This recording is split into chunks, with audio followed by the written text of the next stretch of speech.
I'll start with saying that it's definitely a great honor to be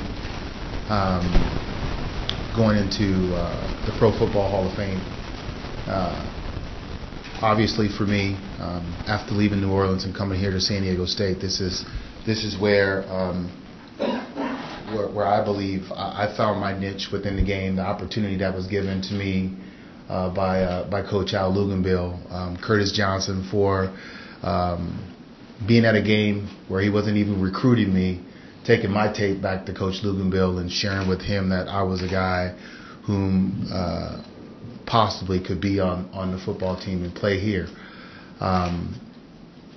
Without a doubt, my time here at San Diego State spent playing here in front of the fans and their dedication to supporting us and coming to the games and providing us with the fan base to play in front of, and not just at home, traveling, going to hostile places like BYU and Utah, Fresno State.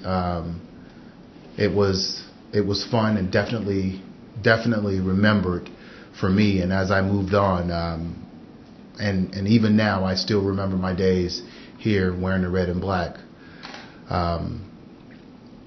Also, a lot of the things and people see me around more so now than when I played, because obviously when I played, I spent my time focusing on how I could be the best professional athlete possible. And now that I am retired, the work that I'm trying to do here with San Diego State and in the community to help an issue that's very near and dear to me, which is inner city youth. I get asked all the time, like, hey, well, so why do you have a foundation? I got to San Diego State and realized how lucky I was that I was afforded the opportunity to play college football. And I know when I look back on a lot of guys that I played with in high school and that they did not get that opportunity. And why didn't they? Why don't it happen for everyone? I'm trying to change that. There's a lot of supporters for what we are doing in the community that are trying to change that.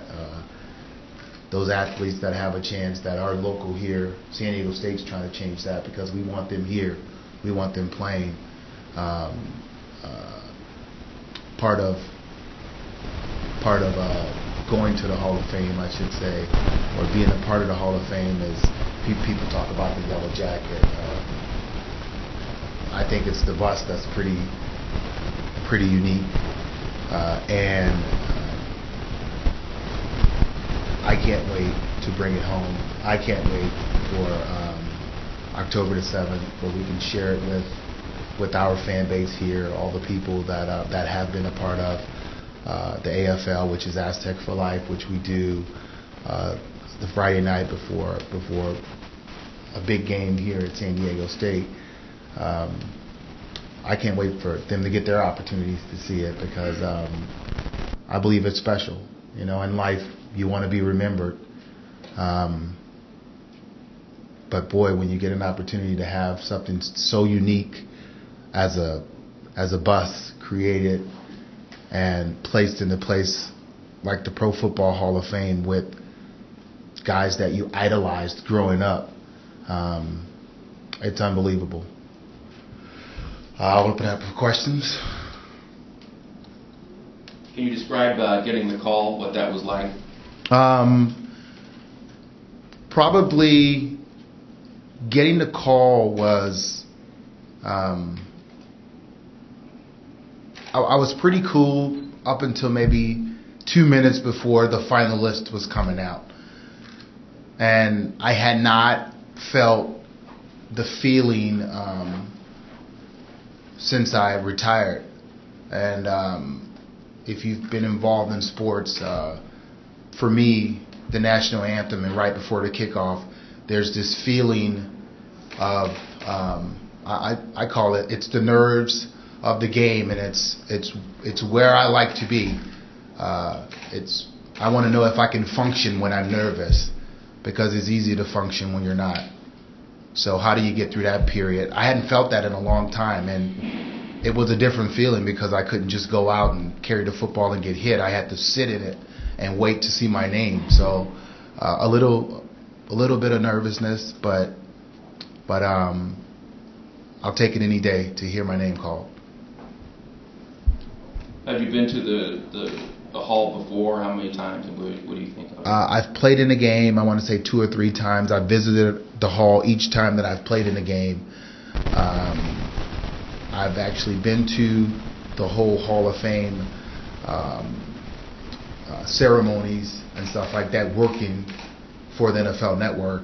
And I believe that the Hall of Fame is a great place that if you want to play this game and you want to know about the heritage about this game, if you want to know how we got to where we are, the guys that paved the way, a trip to the Hall of Fame is so necessary. And even if you're a fan of the game, it's a very, very unique place. When you walk in that room and you see those busts, you feel like those guys are looking at you. So it's unique. A lot of great players have had to wait their turn to get in the Hall, but you got in on the first ballot. Is it a little bit extra special to get that distinction? I'd be lying to you if I said no. But if I didn't get in on the first try and I got in on the second, it'd be just as special. I think a lot is said about whether you're a first ballot Hall of Famer or a Hall of Famer. I think to walk into that room and know that you are a part of that family, you're on that team, it's just like being on the football team. Is whether you're the punter, the kicker, a special teams player, or a starting quarterback, you are a part of that team. And granted, it's definitely special to get in on the first try. But regardless of when, if I did get in, I would be just as happy and just as excited and just as elated for myself in getting in. Marshall, you talk a lot about Rich Eisen using the national stage to promote Michigan and stuff. Are you making a conscious effort to promote SDSU now when you're on that national stage? Always. I don't have to be on that stage. Anytime I get a chance to talk about San Diego State and what they have to offer, and it becomes easier when you have a season like we had last year, and you go to a bowl game, or when Coach Fisher take the team to the heights in which he's taking the basketball team, or you see a Strasburg get drafted and go out and do what he did. It's a lot easier to talk about it and have people identify with the school other than with just me.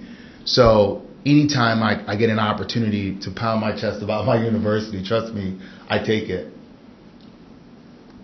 Do you think there'll be a reference there in the Hall of Fame speech? Oh, without a doubt. There's no me in the NFL without the time that I spent here.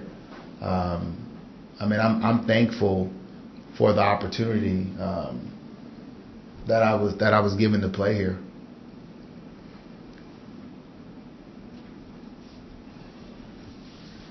Do you get phone calls from former teammates, either collegiate or NFL teammates from after you were noticed? From the day that I was announced in Dallas up until even still now, either I run into guys or I get a call from guys that I played with either in college, even played against in college, even played against in the NFL, or when I was with the Colts and with the Rams. It's been overwhelming. It's actually, it's very special when, and I actually, I told him this because I was with him just this past week. Well, actually earlier in the week we were in New York together. I grew up as a kid, and although I'm from New Orleans, because our team was so bad, my brother and I, we had other teams. My brother took the Cowboys and I took the Dolphins. So that night when I was announced, to get a call from Dan Marino was like, wow. And I had played golf with Dan, and we're friends, but not on the level in which you would expect a phone call from him welcoming you into the Hall of Fame. So it's very special when you get the calls from Gale Sayers and Barry Sanders, Lionel Mitchell. You get those calls. It's like, man, this is sweet. to hear these guys congratulate you and going in or welcoming you into the Hall of Fame.